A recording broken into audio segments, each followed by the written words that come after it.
Welcome to our weekly Friday news briefing. I'm Sandy Close, Director of Ethnic Media Services. A conservative majority in the Supreme Court is poised to gut or completely overturn the landmark 1973 SCOTUS decision, Roe v. Wade, which ruled that the Constitution of the United States protects a pregnant woman's liberty to choose to have an abortion without excessive government restriction. Our speakers today come from the front lines of reproductive access and care. They will explain the context and the repercussions of this potential Supreme Court decision on all women, particularly women of color, who will form the majority of all women in the US by 2060. Our speakers include Lisa Matsubara, General Counsel for Planned Parenthood Affiliates of California, Jessica Pinckney, Executive Director of Access Reproductive Justice, and Jody Hicks, CEO and President of Planned Parenthood Affiliates of California. Please enter your questions in the chat for the speakers, and speakers, please speak slowly as I am speaking so our interpreters in Spanish, Korean, and Mandarin can keep up with you. We are live tweeting today's conference as well as live streaming it, and we'll send a video to all participants this afternoon, along with extended bios of our speakers and a short press report from EMS. So now I'm honored to turn the conference over to veteran journalist and author Pilar Marrero, our moderator for today. Thank you, Sandy. Good morning, everyone. Good morning to all the journalists joining, and thanks to our panel. Please get your questions ready. This is a very timely subject. It's going to be very much in the news over the next few months. I think before June or by June, we expect a decision from the Supreme Court. And to explain why and how and what it means legally, I'm going to present to you Lisa Matsubara. She's General Counsel for Planned Parenthood Affiliates of California. Lisa, please take the stage. Hi, thank you all for having me today. I am here today to provide an overview about an important case that is before the US Supreme Court. This case actually threatens the right for people to access abortion in the United States, a right that has been in place for almost 50 years since the decision in Roe v. Wade in 1973. Next slide, please. I want to start today with what is at stake. This case that's before the court this year that I'll be discussing is a direct challenge to the precedent in Roe versus Wade, meaning that it seeks to overturn that case and remove the protections for the right to obtain an abortion. Should that happen, people in potentially half of the states will no longer have access to abortion services in their state. This map shows 26 states that are poised to ban abortion if Roe is overturned or gutted as a result of either trigger bans that will go into effect if Roe is overturned, or they still have pre-Roe bans that are still on the books that have not been in effect since the Roe decision in 1973. Next slide, please. A recent report by Planned Parenthood and In Our Own Voice estimates that more than 36 million women in the United States of reproductive age, and even more people who can become pregnant, would lose abortion access if Roe is overturned or gutted. Next slide. So before we get into the cases, it's really important to see how we got here and why we're seeing this very real threat to the protections under Roe currently before the court. Next slide. This is what the Supreme Court looks like today. As you can see, in the last 5 years, the makeup of the court has changed, particularly with the confirmation of Justice Barrett following the death of Justice Ginsburg in the fall of 2020. This happened just days before the presidential election in November of that year. She joins the two other Trump appointees on the Supreme Court, Justice Gorsuch and Justice Kavanaugh. All three of these justices are staunchly opposed to abortion rights, and they join the other conservative justices, Alito, Thomas, and Roberts, who are also opposed to abortion rights. Next slide, please. Next slide. In the 4 years of the Trump administration, the Senate, led by Mitch McConnell, confirmed 231 federal judges. These judges are overwhelmingly white, they are overwhelmingly male. Many of them also hold extremist and hostile views on abortion and access to reproductive health. One of the major litmus tests for these appointments were their staunch opposition to abortion. They are also young, and with lifetime appointments, they will potentially be on the bench for decades. Next slide. So here's a visual of what I just reviewed. As you can see on the right, 1 in 3 circuit court judges are now Trump appointees as well. The significance of the circuit court judges is the appellate courts, which do have the power to create precedential law. This mission to change the makeup of the federal courts, particularly the appellate courts, has really been a key priority of the anti-abortion movement's decades-long plan to overturn Roe versus Wade. Next slide. Lisa, if you could go a tad slower for the interpreters. Great. We would appreciate it. Okay, so what is happening today? As I mentioned before, the Supreme Court currently has a case that threatens to overturn Roe. However, in Texas, people have already lost those protections. Next slide. So in Texas, SB 8 is now in effect, and it has effectively banned abortion after 6 weeks in Texas. SB 8 was enacted in the summer of 2021, and it bans abortion after a fetal heartbeat is detected. I will note that fetal heartbeat is not a medical term, but it is essentially a 6-week ban. What makes this law unique is that it is not enforced by any state actors. Rather, any person in the whole country is invited to bring a lawsuit in Texas state court against anyone who provides an abortion in violation of the ban, or anyone who helps somebody actually obtain an abortion in violation of the ban. That means that any person who might be driving the person or assisting them in any way are also potentially liable. The person who sues is entitled to a $10,000 bounty. This private right of action enforcement mechanism is a deliberate scheme designed to get around the courts by arguing that since there are no state actors to block the law from enforcing the law, the courts do not have the authority to stop it from going into effect. Instead, the only way to challenge the law is to wait for somebody to sue a provider under the law and then make the arguments that the law violates the constitutionally protected rights under Roe. Next slide. So last summer, before the law went into effect, a group of providers and advocates filed a lawsuit to block the law. They were unable to get the case heard to get an injunction to block the law, and they appealed for an emergency order to the US Supreme Court to stop the law from going into effect. The US Supreme Court declined to do so and allowed the law to go into effect. This decision means there are no protections under Roe in Texas.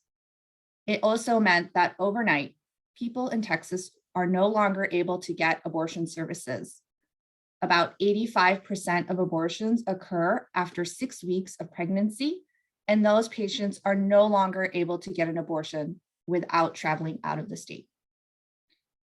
The US Department of Justice also filed a lawsuit against the state of Texas, arguing that Texas cannot deputize private citizens to deprive pregnant people of their constitutionally protected rights. Although they were able to get an injunction to block the law for about 48 hours, the Fifth Circuit Court of Appeals allowed the law to go into effect again. The Supreme Court heard both cases through an expedited review last fall, and in December, the court dismissed the DOJ case and handed down an opinion that allowed the plaintiffs in that first case to proceed back into the lower courts, but in a very limited fashion. Crucially, the Supreme Court left SB 8 in effect, and it has now been 163 days since the 6-week ban in Texas has been in effect. Next slide. Other states have already begun to introduce and contemplate abortion bans modeled after Texas's law, which gets around the Roe. As you can see, Florida, Arkansas, Ohio, Arizona, Missouri, and Alabama have already introduced, and there are efforts in other states to also introduce similar bills. Next slide. So aside from the SB 8 cases, the Supreme Court will decide a case that is a direct challenge to Roe this term. Next slide. To help understand what is at stake, I'm going to very briefly touch on the major Supreme Court cases in Roe versus Wade and Casey.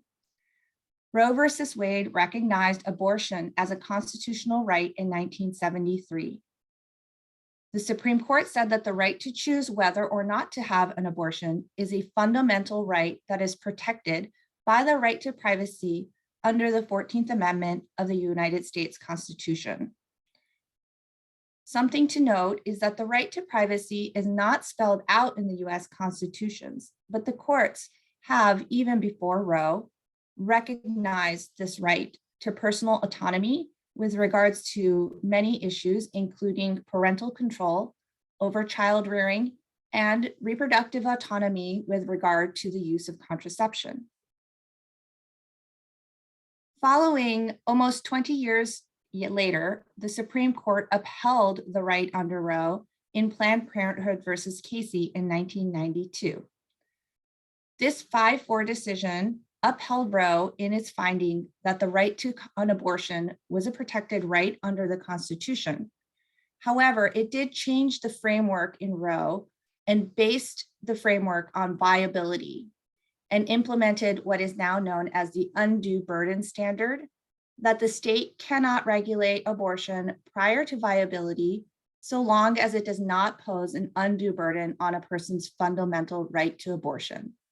This is the standard that is currently in place and has traditionally served to block most abortion restrictions as unconstitutional. Next slide, please. So the case that is before the court today is Dobbs versus Jackson Women's Health Organization. It is a challenge brought by Mississippi's only abortion provider to Mississippi's 2018 ban on abortions after 15 weeks of pregnancy. This law was challenged immediately, and both the trial court in Mississippi, as well as the Fifth Circuit Court of Appeals, applied the nearly 50 years of precedent, beginning with Roe, and invalidated the law. Therefore, the law is currently blocked and not in effect. However, the Supreme Court granted review, specifically said that it was going to consider whether all pre-viability bans are unconstitutional. This is very concerning since the court has never wavered on that core legal principle, and therefore that before viability, it is the pregnant person's choice, not the state's, whether or not to terminate a pregnancy. It has been upheld again and again by the court. So it was very surprising that this would be up for consideration. Oral arguments in this case took place on December 1st, and a decision is expected by June. Next slide, please. Should that happen, people in potentially half of the states will no longer have access to abortion services in their state. And it's important to realize that even though Roe versus Wade is the law of the land, many people face tremendous barriers to accessing abortion care. But it's not limited to just abortion care. It also applies to a large number of basic sexual and reproductive health care. The states have really been a battleground for abortion access in the last few years. Last year, more than 106 abortion restrictions were passed in 2021. And so far in 2022, more than 180 bills restricting abortion have been introduced. Next slide, please. Here are some of the abortion access not by the numbers. Polls have shown that 80% of Americans support access to safe and legal abortions. The US Supreme Court, if the US Supreme Court overturns or severely guts Roe versus Wade, it is estimated that more than 1 million people will find their nearest abortion provider in California, which is nearly a 3,000% increase from today.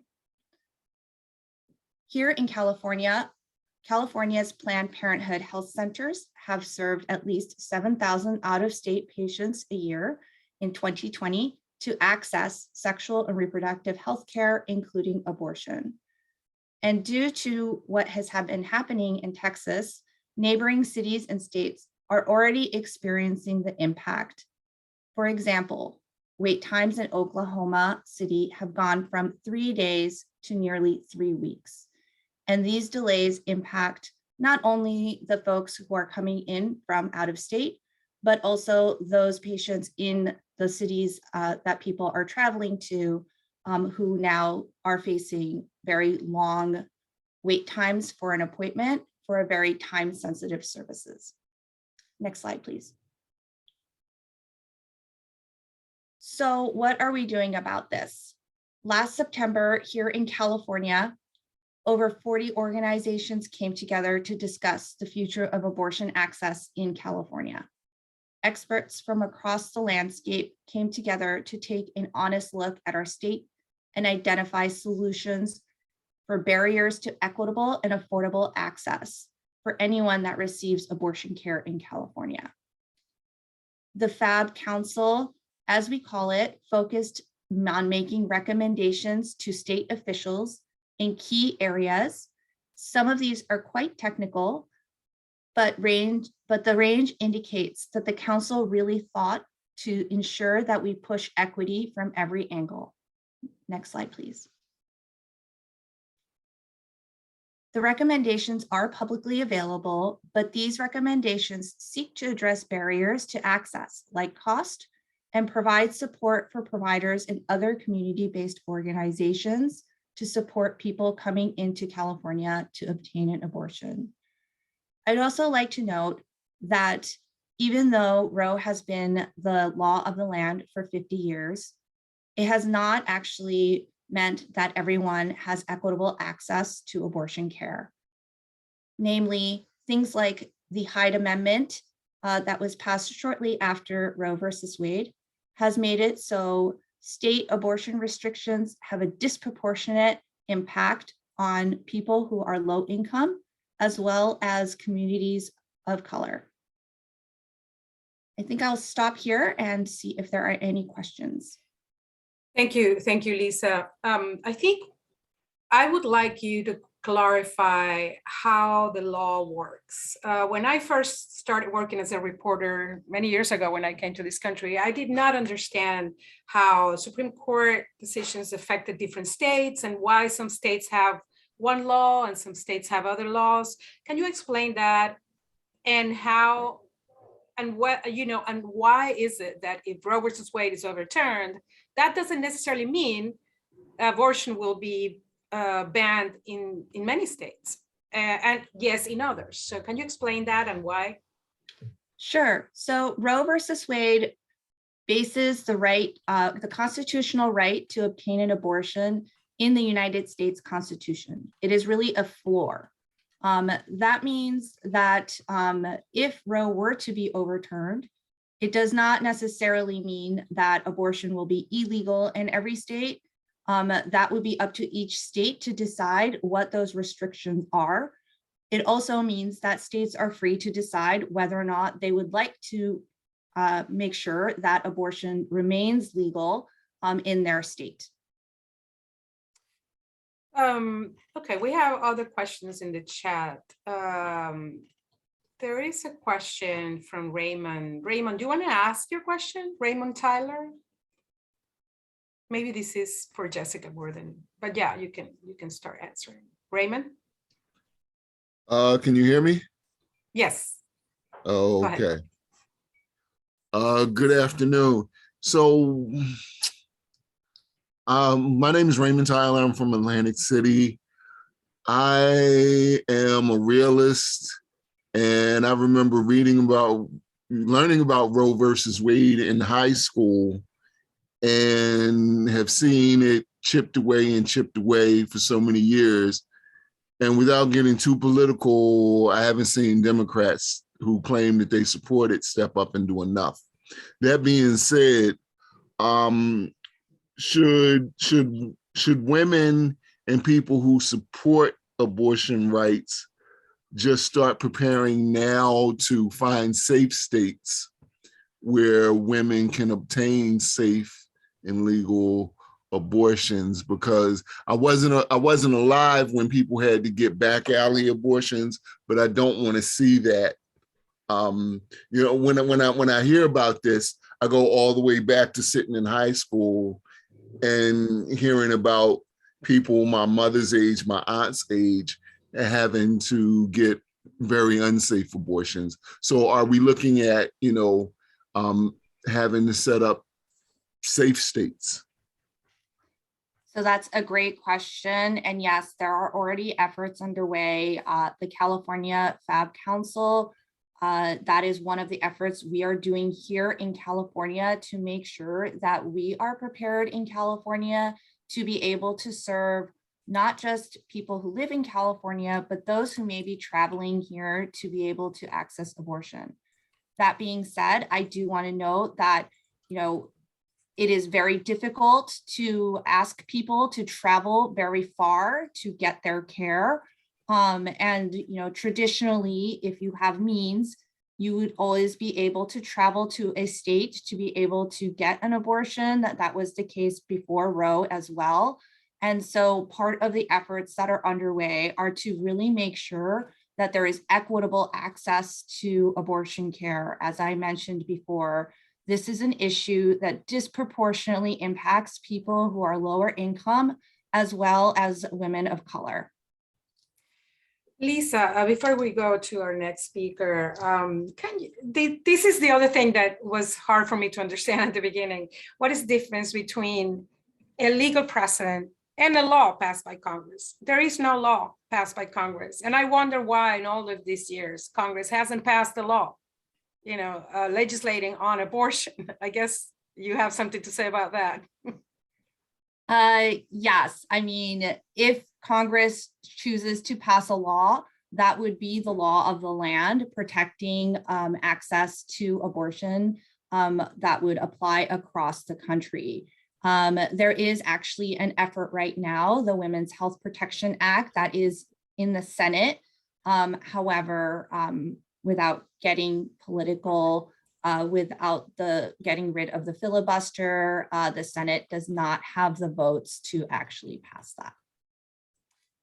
Thank you, Lisa. And stay around because I'm sure there will be more legal questions, but I'm going to invite Jessica Pinckney, Executive Director of Access Reproductive Justice, who is going to talk about a lot of these issues. Jessica, please come on in. Thank you so much, Pilar, and thank you, Lisa, for setting the landscape. As was mentioned, my name is Jessica Pinckney, and I'm the Executive Director at Access Reproductive Justice. We work to remove barriers to sexual and reproductive health care and build the power of Californians to demand health, justice, and dignity. We are the only statewide abortion fund in California. For those who are not familiar, abortion funds are organizations, some consider them mutual aid, practical support organizations that support individuals in accessing an abortion. For California, we focus specifically on individuals in California who are accessing care here within the state, individuals outside of California who may need to come to California to access their abortion, and in some instances, folks in California who may be leaving the state to access abortion care. And we essentially, Access was founded in 1993 by clinic escorts who really witnessed that pregnant people were facing many barriers to actually obtaining their abortion. And it wasn't just maybe the experience of protesters outside the clinic, but really going somewhat beyond that. Many of the folks that clinic escorts were seeing were young people, low-income folks, and other historically marginalized groups of people. And so the vision for Access was really not only to provide information and what we call practical support on all aspects of reproductive health care, but to also build a community that actively works to meet the real needs of people seeking reproductive health services. So we combine our direct service work, our community education work, and our policy advocacy to promote real reproductive options and access to quality health care for people in California and those who may be coming to California. So getting a little bit more into what an abortion fund is, there are over 80 abortion funds across the country, as well as some in other countries.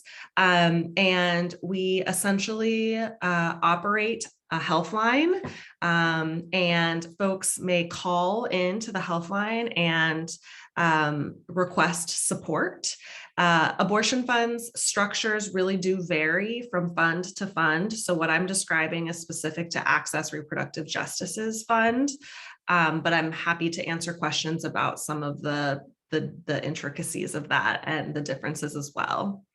But Access operates a health line Monday through Friday, 10 a.m. to 4 p.m., where folks can call. And we help with what we call procedural support as well as practical support.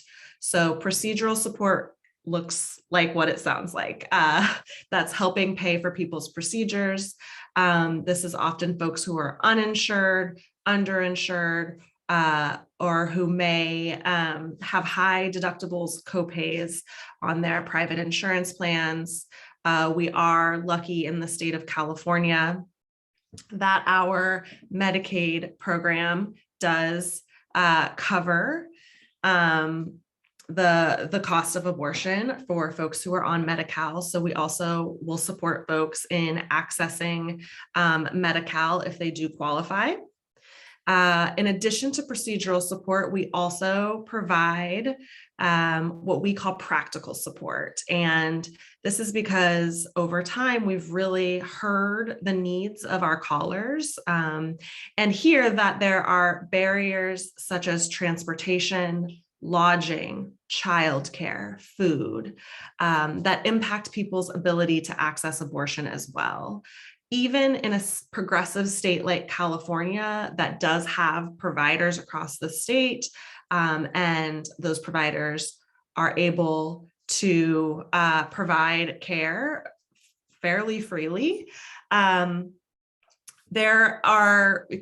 is a significantly large state, and so folks still may, within the state, even have to travel 2, 3, or more hours to the nearest clinic. And for folks who are coming from out of state, they may be getting on a train, a plane, or driving multiple days to be able to get to California to access their care. Additionally, many folks that we hear from on our health line are having what can sometimes be multiple day abortion procedures. So not only may they be traveling quite a distance, they may also need to stay overnight in an unknown city or a city, far from where they live. And so there are lodging requirements that we can support with. We also are often trying to support our callers with their childcare or other family care needs.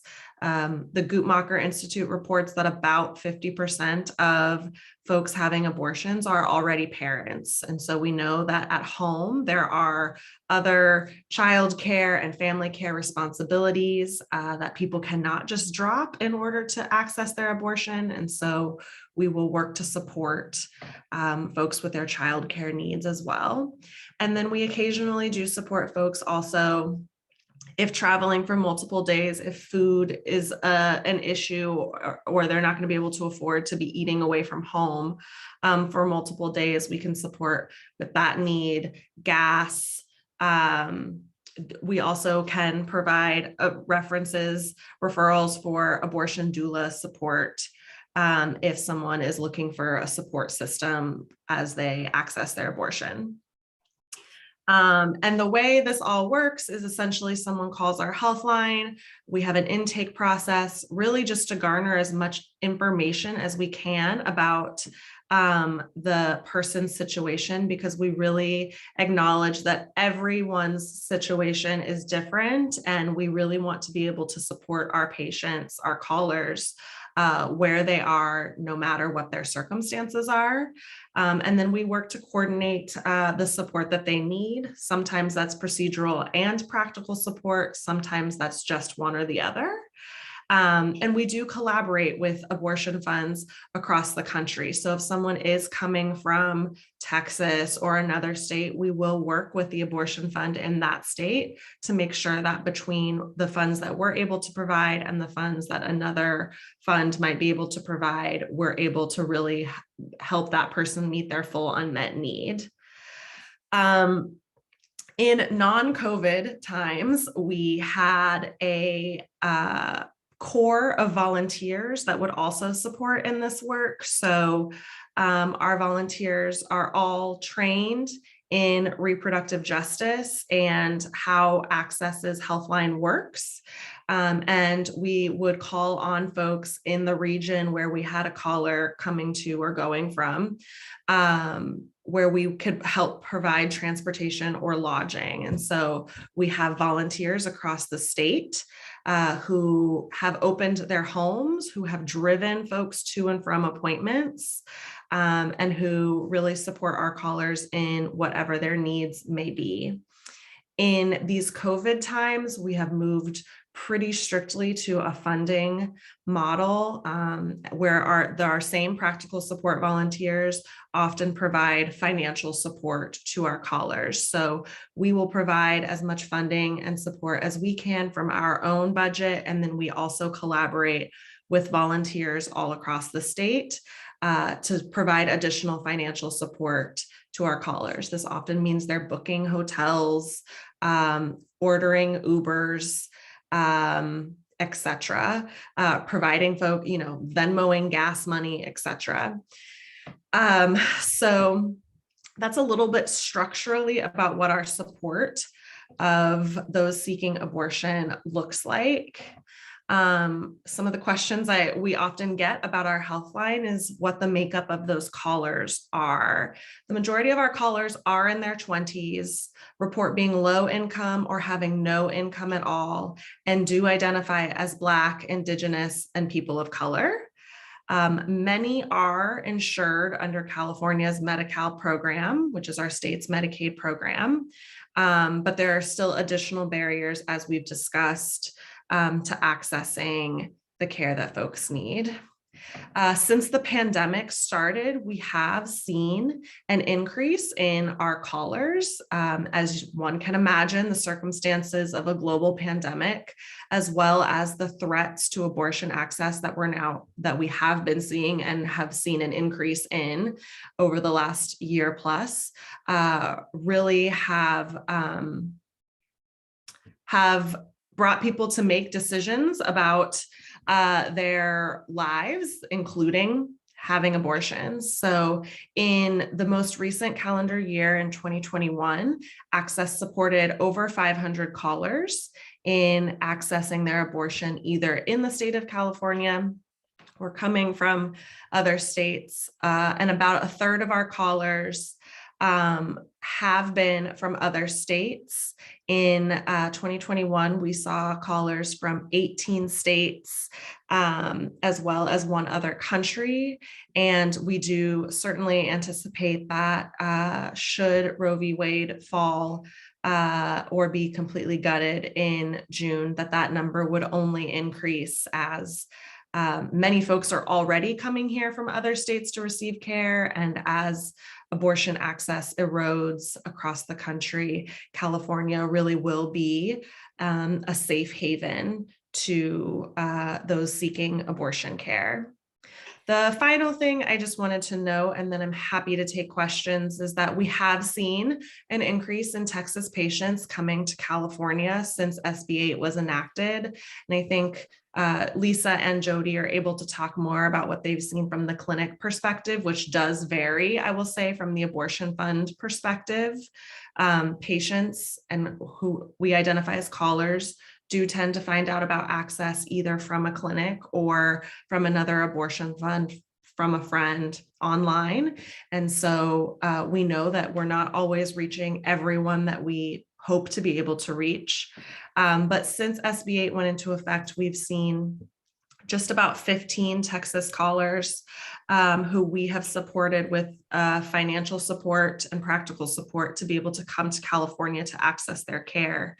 And I will say many of those circumstances, everyone's situations are incredibly different, but I think, the thing that we're primarily hearing from our Texas callers is deep frustration that their state has really failed them. As Lisa said, there's been 163 days under this truly inhumane law. And that, for many folks in Texas, this is an outright ban. Even if you're, able to find a place where you can have a procedure, gather the funds you need, you still have to be able to get time off of work. You still have to find childcare, even if you can pay for that childcare. We are still in a global pandemic. Folks have varying documentation statuses, which make it difficult to leave the state. Young people need parental consent in order to leave the state. So there are still many barriers that we hear from our Texas callers. And I think, like I said, the biggest thing I want to name is the frustration and just the feeling like they don't have the support of their state government to do something that is truly a personal decision and within their right as a human being. And so we're, working to provide as much emotional support as well. Jessica, personal stories are always the best way for reporters to understand and for people, for audiences. You've given us something to work with, the type of people that call you or, in their 20s. Are there any stories or any type of stories that you hear, regarding what it means for someone, what it means for a young woman that she's not able to get a safe abortion where she is easily? What is the story that you can think of? Sure. So we actually had a Texas caller this last week who was beyond the 6-week imposed limit in Texas and was planning to come to California for care. They'd called our health line and worked with our staff over multiple days. I want to be clear, like booking airfares and coordinating people's support and travel. There are a lot of pieces that go into that. And it's, it weighs on people emotionally, particularly in what is often a stressful moment in their lives. So this person had plans to come to California to seek their care and essentially had to have an ultrasound in Texas before they came to California, and discovered that there was no fetal heartbeat. And so under the law in Texas, they are then actually able to receive the care they need in Texas. But again, that is one of the situations in which we've heard a lot of frustration. The law said that they had to leave the state in order to access the care they needed. They had jumped through hoops, found a clinic in California, we had made travel arrangements for them. We were covering their airfare. We were covering 2 nights of hotel. They had figured out with their family and their community how they were going to make that work and be able to leave Texas to come to California. And then discovered that their fetus had no heartbeat and that they could then suddenly get the care that they needed in their state, and had to kind of undo all of the work that they had just done to be able to come here. So that's a unique situation, I would say. But I think it really reflects the challenges that our callers are experiencing, and the emotional and mental toll that laws like this can have on folks, and just really having folks question their own bodily autonomy and their own ability to make decisions that impact their lives and their families and their communities. Thank you, Jessica. And please stay around. I'm going to move on to Jody. Jody, welcome. It's so nice to see you. She's CEO and president for Planned Parenthood Affiliates of California. Please go ahead. Thank you. And I just to add on a little bit, we're we represent Planned Parenthood here in California. Just to add on to Jessica, I would say that for our affiliates, we are seeing folks from Texas. We are seeing folks from elsewhere around the country that have barriers, despite it still being legal. They don't have enough providers in their state. We also had, just in terms of stories, we had a patient, because of the pandemic, we're fearful of airports and flights, and actually Ubered all the way from Texas to Los Angeles in order to receive care. We also had a patient that had childcare needs, and we had to help them arrange childcare, and they brought their child with them, and we had to help arrange childcare. So we hear from our colleagues in Texas that the phone calls that they get, as you can just imagine, as I sort of talk about this overall impact, that you're talking about young people. Some of them have never traveled outside of the state they live in ever. And so trying to navigate then how they find a place to get care in a completely different state, and how to navigate travel and all of those things that Jessica and her organization does. So just to set that a little bit, and I know you heard from Lisa about the current environment for abortion access and what is at stake for millions of people, and also Jessica about what those realities are. Just wanted to provide some of that context in terms of what Planned Parenthood provides and the patients that we serve. So, and I think this is true for many other states, but I know for California, about 60% of people who visit a California Planned Parenthood are people of color. Nearly 70% of people are under 30, and 80% of people visit are on some sort of Medicaid program. And as I said, we've served many people from out of state, but we know we had at least 7,000 out of state patients in the last fiscal year. So that's not exclusively Texas, but it is from folks in other states who had other barriers of care or came to California for different reasons. And this isn't dissimilar from what's happening around the country. So despite, Planned Parenthood, we have a commitment to serve all who walk through the doors of our health centers, but many people, and even in California right now, are unable to access abortion care because of barriers that exist for vulnerable patients. So if the Supreme Court does overturn Roe, you heard Lisa say that it would impact upwards of 36 million women of reproductive age. So I just want to break those numbers down a little bit. So within those numbers, 5 million Black people, 5.7 million Latinos, 1.1 million Asian people, and nearly 340,000 Native people of reproductive age are poised to lose access to abortion services in the country. But the reality is that those are the same communities that already face significant barriers to care. So I just want to give one example that we know of. I think it was pointed out by someone that they learned about Roe v. Wade in high school. Roe has been around for nearly 50 years, so sometimes it's hard for us to imagine what the real impact will be. But if we use the Hyde Amendment as an example of how we saw that particular policy impact people of color, the Hyde Amendment prohibits federal funds from covering abortion services for people enrolled in Medicaid, Medicare, or the Children's Health Insurance Program. It's a policy that Congress has included in annual spending bills since 1976. So to be clear, this is a discriminatory policy and it impacts most Black, Latino, and Indigenous people experiencing poverty at twice the rate of their white counterparts in 2019. Which means that those same communities of color are more likely to rely on federally funded health programs.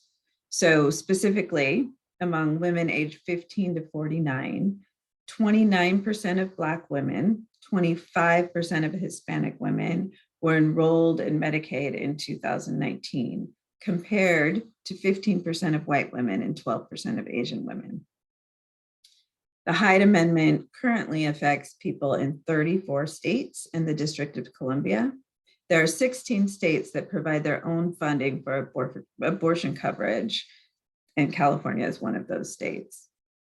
But across the 34 states where it currently has an impact, the Hyde Amendment leaves 7.8 million women aged 15 to 49 with Medicaid coverage, but without abortion coverage.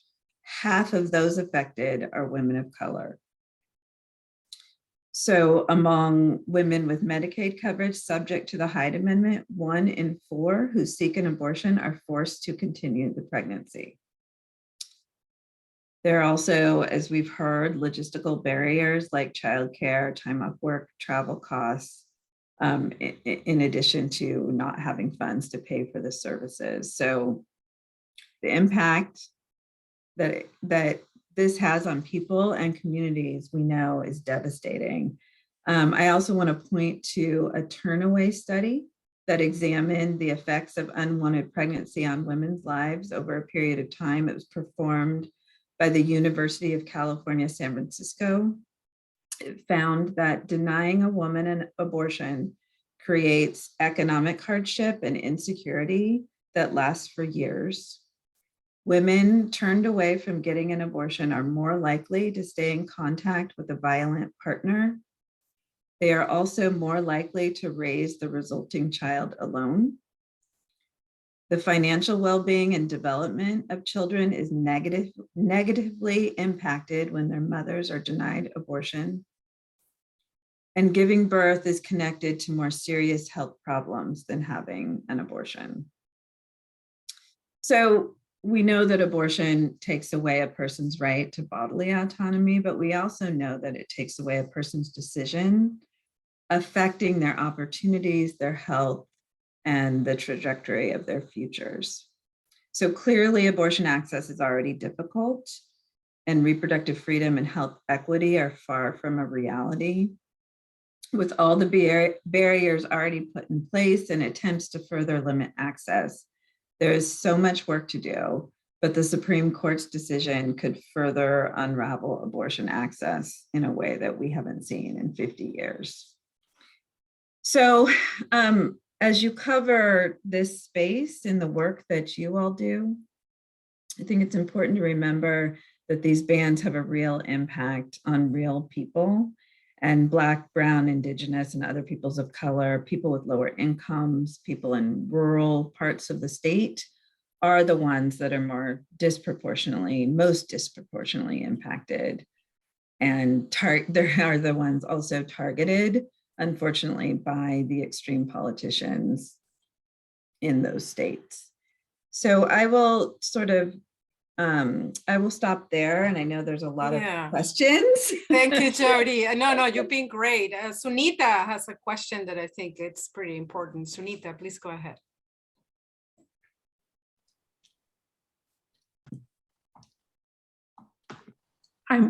Hi, thank you, Pilar. So this is a question for Lisa and Jody.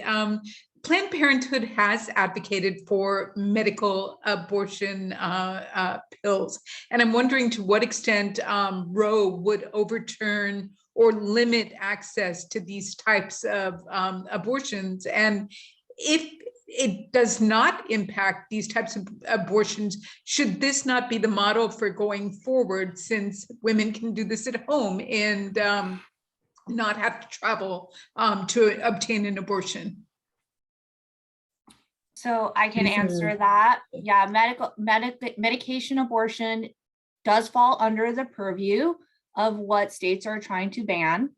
And so if Roe is overturned and states pass a law that bans abortion in their state, it will also impact medication abortion as well.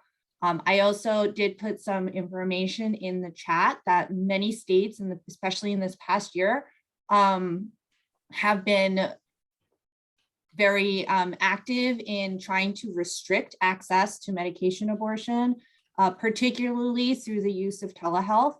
And I did put a link to Texas, actually, after SB8 passed SB4, which is a restriction on medication abortion in their state.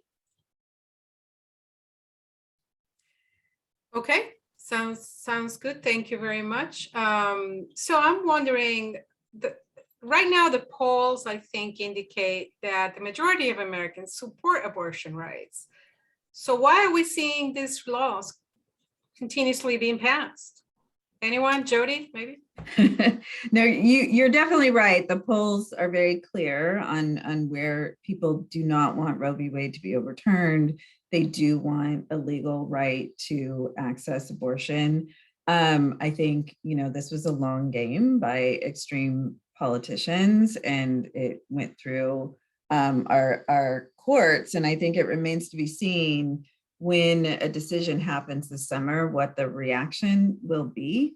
The polling that we do, I will also say the focus groups is, I think people are very slow to understand that this is what's going to happen this summer. I think most people think that this is a right that's been in place for 50 years and surely no one would take it away. And this is the first time that they've taken a case and heard it since, Lisa, you can correct me what the Casey case was, but in the 90s, right? So, I think it's a not an understanding that the threat is real, although people are starting to understand that a little bit more.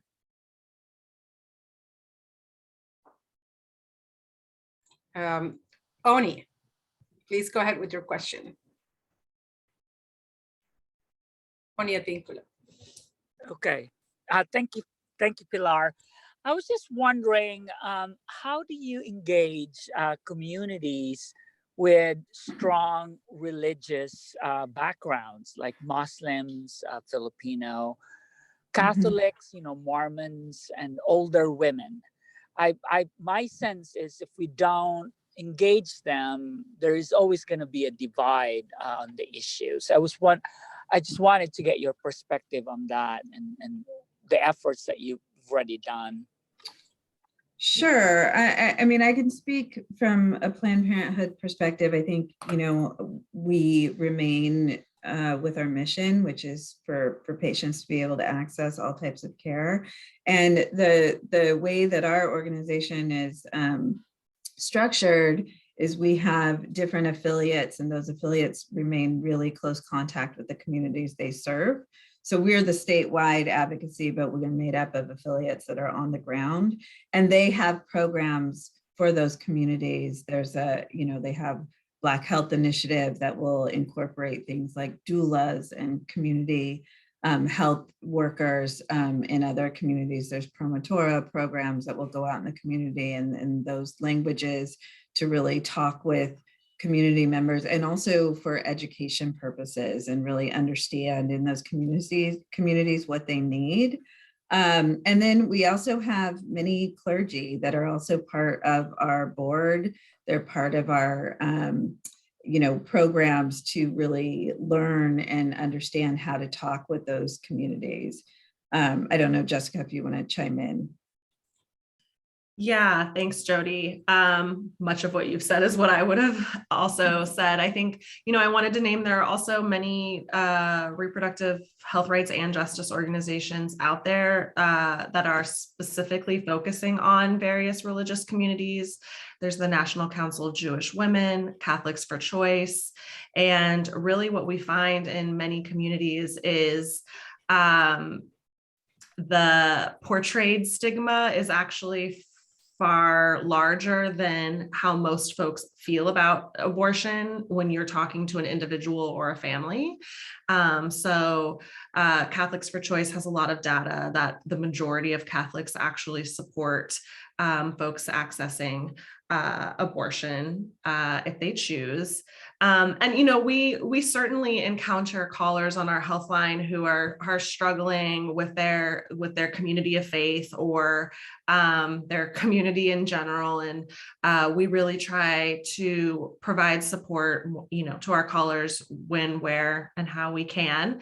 And so, I think it's just really important to remember that every single individual person's experience is different, and how they practice their religion is also different. And so we hear really kind of a wide array of experiences in interacting with faith communities, but by and large, many of the faith communities are actually supportive of abortion access. And, we work really closely to make sure that we're able to provide support for our callers and accessing those resources as well. Okay, we have 3 minutes. Hopefully you can stay a few more minutes, maybe 5 with us. I want Anjana to ask her question. Anjana, would you like to ask your question about state by state? Anjana Nagarajan Bhutani. If you're able to unmute.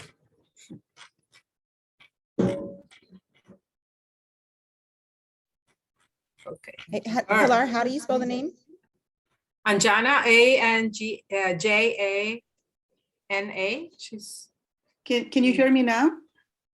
Yeah, hi. Okay, sorry, this is Anjana. So my question is, I have a few questions, I'll keep it to one. So now if Roe versus Wade is overturned, does that mean we basically revert back to state by state rules on how to access abortion? Okay. Yes. And then the second question I had is about SB 8 in Texas. So it only affects abortion providers in Texas? Can you clarify that? So if somebody came across the state, they cannot get sued? The way that Texas law is written right now, yes, as long as the service was provided not in Texas, that's how that law is written. It remains to be seen how other states are going to write their laws, but yes, for the Texas specifically, I would note that that makes a distinction sometimes for something like medication abortion, that you have to actually, you wouldn't be able to come to get that prescription and then go home and utilize that at home in Texas, because that would still be an abortion in Texas. Okay, so let's have a last round for each of the speakers. And my question would be, so if Roe versus Wade is gutted or struck down, states could do essentially what they want. They could pass all kinds of laws. They could restrict even more than they have. What is the worst fear? What is your worst nightmare? Let's start with Lisa.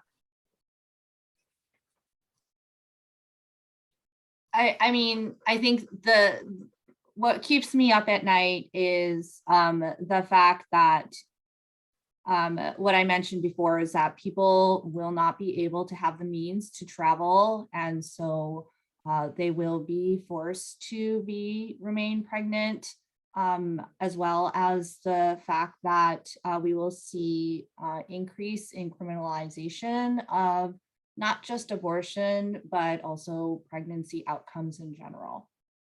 This makes it very dangerous for pregnant people across the country. We've already seen some efforts to criminalize women who get abortions. So essentially women could end up in jail for this, right? Jessica? I definitely echo Lisa. Those are also many of the things that keep me up at night.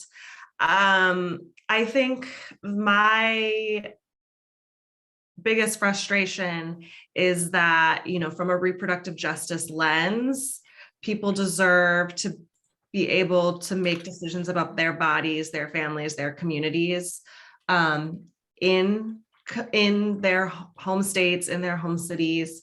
And, I'm really proud of the work that the California Future of Abortion Council is doing to increase access here in the state. And we will do everything in our power to be a safe haven for folks who have to come from other states.